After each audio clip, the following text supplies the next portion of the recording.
Hello dear friends, my name is doctor Ayesha. उम्मीद है आप सब खैरियत से होंगे।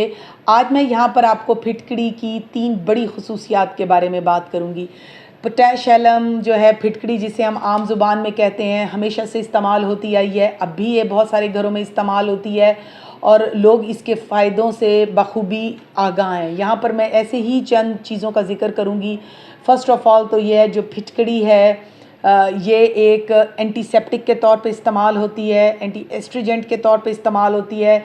आपने देखा होगा कि आम तौर पे हमारे मेल्स जब शेव कर लेते हैं उसके बाद वो चेहरे पे फिटकड़ी रगड़ना शुरू कर देते हैं और इट्स वेरी गुड। मैं मतलब पर्सनली जो मेल्स मुझे सुन रहे हैं, मैं कहना चाहती हूँ कि जब भी आप शेव करते हैं, बेशक आफ्टर शेव लोशन या आप लगाते हैं जो स्प्रे, उसको यूज़ करें, लेकिन उसके साथ फिटकड़ी का भी इस्तेमाल करें। इसमें एक एंटीसेप्टिक खसूसियात हैं, यानी कि ये जरासीम को ख़त्म करती है, और इसके अलावा एंटी एस्ट्रोजेंट भी खसूसियात है, यानी कि जहाँ पे कोई कट लग जाए, ब्लीड हो जाए, तो उस जगह को की भी ब्लीडिंग को, जो छोटे कट्स होते हैं उसको ये बहुत जल्दी कवर करती है।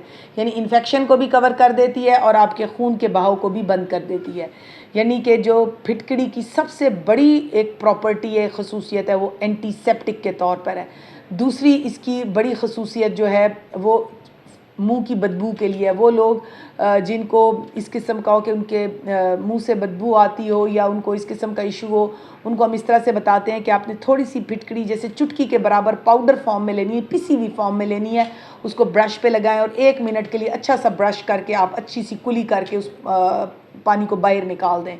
याद रखें कि आपने इस पानी को बिल्कुल नहीं निगलना, बल्कि इसको आपने अच्छा सा ब्रश करके आपने उसको निकाल देना है। कोशिश करें कि 2 दिन में के बाद आप 1 दफ़ा इस तरह से दांत साफ़ करें। दांतों की पिलाहट भी दूर होती है और मुंह की बदबू भी दूर होती है। लेकिन इसको बहुत ज़्यादा दिन में 2 या 3 दफ़ा नहीं इस्तेमाल करना, क्योंकि इससे बाज़ औक़ात मुँह खुश्क हो जाता है और जिससे फिर और तरह के मसाइल पैदा हो सकते हैं। उसके बाद तीसरी बड़ी जो इसकी प्रॉपर्टी है वो है एज़ अ ड्यूडरेंट। ये एज़ अ ड्यूडरेंट काम करता है। आपको सुन के हैरत हो रही होगी कि हम तो इतने परफ्यूम्स और ड्यूडरेंट ख़रीदते हैं और डॉक्टर साहिबा ये कह रही हैं कि जी इसमें जो है एंटी ड्यूडरेंट जो है क्वालिटीज़ हैं, तो कैसे? याद रखें कि फिटकड़ी जो है ये एक क्रिस्टल टाइप चीज़ है, जैसे क्रिस्टल एक पत्थर सा है।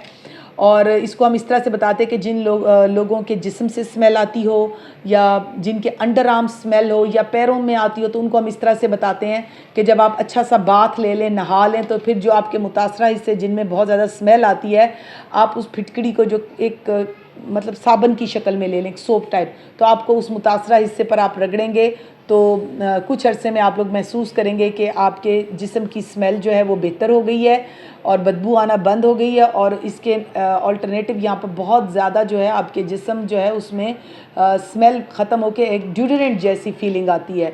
और आप लोगों ने मुझे इसको यूज़ करके बताना है कि इससे आपको कितना फ़र्क पड़ा। इसकी एक और मेजर प्रॉपर्टी है पोटैश एलम की, और वो है वेट लॉस के लिए। आप लोग सुन के हैरान हो रहे होंगे जी कि वेट लॉस का और इसका क्या ताल्लुक़ है। पोटैश एलम बहुत ज़माने से वज़न कम करने के लिए इस्तेमाल होता रहा है, और ये इसलिए होता है कि इसमें आपने हफ्ते में 1 दफ़ा एक छोटी चमची जो है उसका भी आधी चम्मच आपने पानी में घोल के पी लेनी है। उससे आपकी आंतें साफ़ हो जाती हैं और ये आपके वेट रिडक्शन में भी हेल्प करती है।